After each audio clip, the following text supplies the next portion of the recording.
The rule is a form of metacognition. Metacognition is a fancy pants terms. That means something real simple. You can outsmart your own brain in furtherance of goals. There are tricks that you can use that actually outsmart the tricks your brain plays on you in furtherance of a higher purpose. We all know this. You can restrain yourself if you're in a situation that calls for it. You can jump into a raging river to save your dog or your kid. You can direct yourself in ways if it's important to you. And so the rule, what it does is it does something really remarkable. When you count backwards 5, 4, 3, 2, 1, what you're actually doing is you're interrupting what researchers call habit loops that get encoded as closed-loop patterns in your basal ganglia.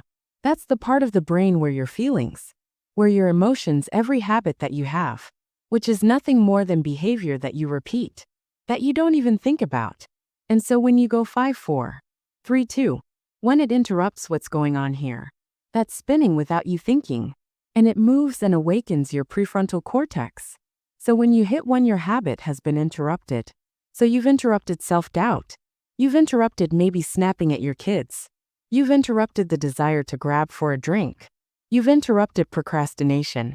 You've also, by counting backwards, done an action. It's awake in your prefrontal cortex. That is the part of the brain that you need. That's awake when you're changing behavior, when you're learning new things. When you hit 1, it's also a prompt.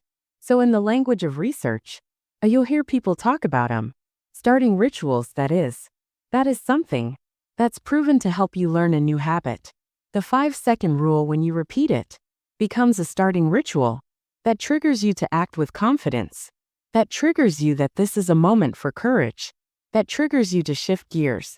And because you've also done the manual work of awakening, the part of the brain that you need to change, you set yourself up for success. It doesn't work if you count up, because you can keep going. And also, counting up doesn't require focus. If you count backwards 5, 4, 3, 2, 1, it again awakens a prefrontal cortex, and it prompts you to move. When you start to use it, and then you read about it, you'll see that it's being used all over the place. They use it in the armed services in order to align troops and get them to start an exercise. They use it at elementary schools. 5, 4, 3, 2, 1 at big assemblies to get a huge room full of kids. Stop talking. Simple and interesting example. Yeah, because it requires you to focus. It's not a habit. It will become a habit that prompts you to have confidence, courage. But in the beginning, it interrupts patterns of behavior that you do on autopilot. It helps you assert control, and it teaches you how to become the kind of person that moves from thinking about something to actually doing it. I think we're all flawed, and that's the beauty of who you are. And instead of trying to make yourself perfect in every area, it's so much easier when you accept the things that you're terrible or that are your weaknesses, or that are the things about your wiring. Look, if I were diabetic, I would take insulin. I happen to be somebody that's wired for anxiety. No big deal.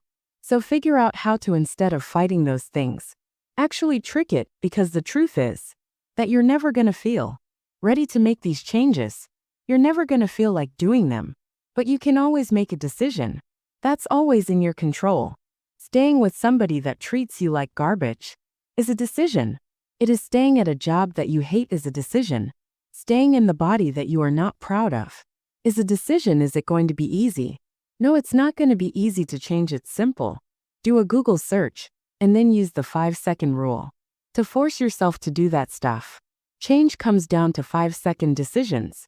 And this is why the 5-second rule is important for everybody to know. It's your job to push yourself.